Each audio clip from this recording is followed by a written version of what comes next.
हरे कृष्णा।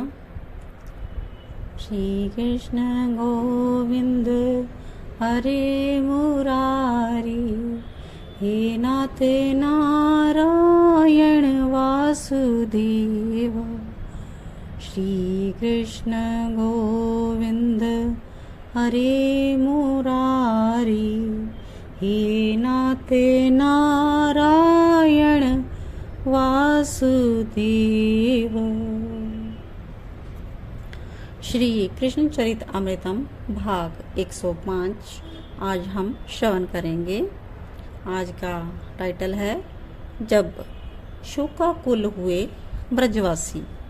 कालिया दाह का ही ये प्रसंग है जो कल के एपिसोड का नेक्स्ट पार्ट है। मैया यशोदा का हृदय धक करके रह गया। ये एकाएक क्या हो गया? ब्रजरानी कुछ समझ नहीं पा रही, एकाएक क्या हुआ। तभी कुछ श्वान ऊंची तान में रुदन करने लगे। मैया ने अपने कानों को बंद कर लिया, पर ये क्या? मैया यशोमती के सिर से कोए उड़ रहे हैं। अब ये तो अपशकुन है। मैया का हृदय कांप गया। ब्रजरानी, मैं रसोई से दूध गर्म करके ले आई हूँ। वो गोपी बोल ही रही थी कि उसके हाथ से वो सारा दूध गिर गया, उसका देह जल गया। ब्रजरानी दौड़ी उसके पास। उसको तो कुछ नहीं हुआ, पर दूध का फैलना अपशकुन है। ब्रजरानी अपने कन्हैया के बारे में सोचने लगी। आज वो कुछ अलग लग रहा था। सुबह जल्दी भी उठ गया था। कह रहा था गोचरण करने नहीं जाऊंगा, आज खेलूंगा। सखाओं के साथ हम खेलने जाएंगे। अब कहाँ गया होगा? तभी धूल से भरी आंधी चल पड़ी। धूल ही धूल, कुछ दिखाई ना दे रहा। रसोई के बर्तन भीतर, दही के बर्तन टूटकर गिरने लगे। यशोदा डर रही है ये सब देखकर। उसका हृदय कांप रहा। आज सूर्य का तेज कम हो गया है, ऐसा लगता है यशोदा मैया को। ये क्या हो गया? दिन में सियारों का झुंड गांव में कैसे घुस आया? जब सब सियार रोने लगे तो उसकी आवाज से नंदगांव का वातावरण बड़ा ही भयानक लग रहा था। रोहिणी दौड़ी हुई आई ब्रजरानी के पास। क्या हो गया जीजी? आज मेरे तो कुछ समझ नहीं आ रहा। ये सब अपशगुन, ये सब अच्छा नहीं है। रोहिणी ने कहा, कन्हैया कहाँ है? देह कांपने लगा ब्रजरानी का। बताना, मेरा कन्हैया कहाँ है? जीजी, आपके देह में ज्वर उठ रहा है। आप इस तरह अज्ञात भय से भयभीत क्यों हो रही हो? तभी सामने से बलराम को आते हुए देखा। ब्रजरानी ने उठकर दौड़ पड़ी। दाऊ, तेरा भाई कहाँ है? तू अकेला कैसे है यहाँ? बता। बलराम से यशोमती पूछ रही है। मैया, वो आज मुझे लेकर नहीं गया। मैंने उससे कहा था मैं भी चलूंगा तेरे संग, पर कहने लगा तुम बड़े हो दादा, हम छोटे हैं, हमारे साथ तुम्हारा खेल बनता नहीं। आज हम ही जाएंगे, तुम रहने दो। बलराम ने अपनी बात यशोदा मैया को बताई। ब्रजरानी धड़ाम से गिर गई। रोहिणी, मेरा लाला आज कालिया दह में ही गया है। कल रात मुझसे कह रहा था मैया, कालिया नाग को मैं नथ कराऊंगा, देख लेना। वो अवश्य कालिया दह में गया है। ब्रजरानी के अश्रु बह चले। दाऊ, तू कहता था ना कि सर्पों के बिल में अपना हाथ डालता है कन्हैया। मैंने उसे एक बार डांटा भी था, पर वो नहीं माना।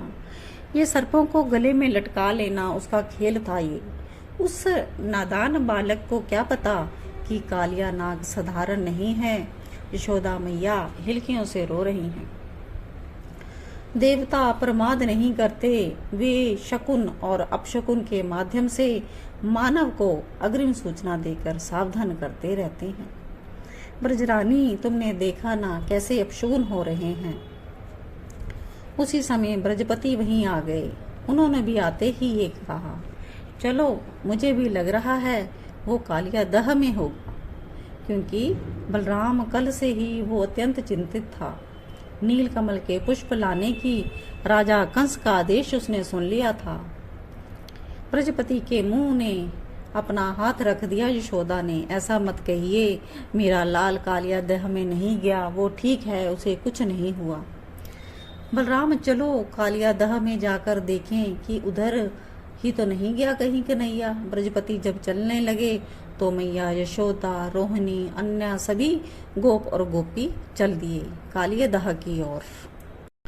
अब इसके आगे नेक्स्ट सीन है। खोजते खोजते कालिया दह में सब पहुंच गए।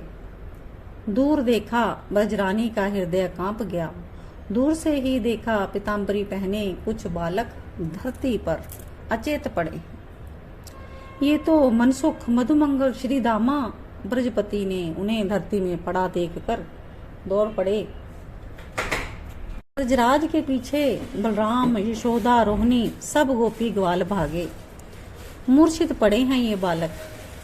क्यों, इन्हें क्या हुआ? ब्रजरानी सबसे पूछ रही है, मेरा कन्हैया कहाँ है? सामने देखा कदम्ब वृक्ष पर कन्हैया की पीताम्बरी अटकी हुई है। उसके नीचे हौद है, वो खोल रहा है। चित्कार उठी, कन्हैया, मेरा कन्हैया। यशोदा मैया चित्कार उठी।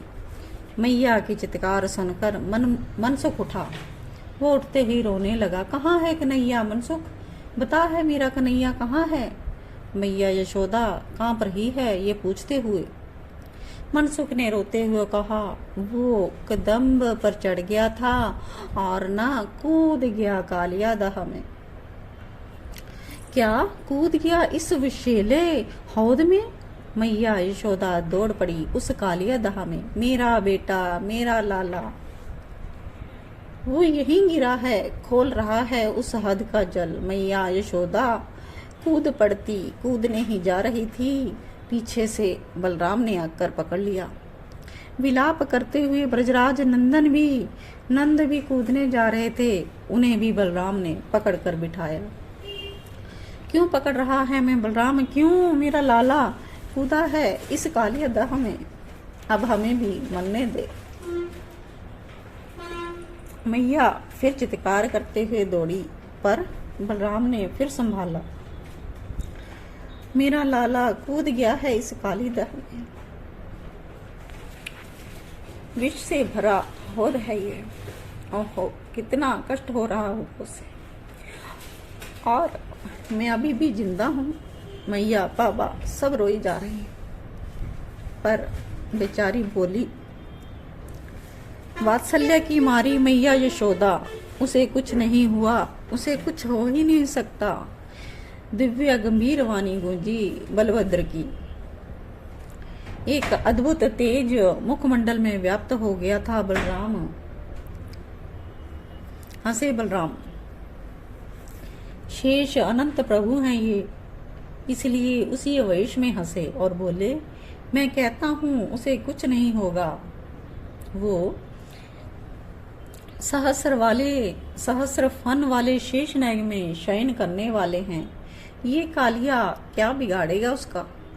मेरी बात पर विश्वास कीजिए माँ, और आप सब लोग, मेरा कन्हैया आएगा, हम यहीं बैठे हैं, वो अवश्य आएगा। बलभद्र के उस रूप को देखकर सब शांत हो गए। बलराम जी शांत भाव से बैठे हैं कालिया दह में। अन्य समस्त सखा भी जाग गए हैं जो पहले मूर्छित हो गए थे। तभी दाऊ ने देखा लाल रंग हो चुका है यमुना का।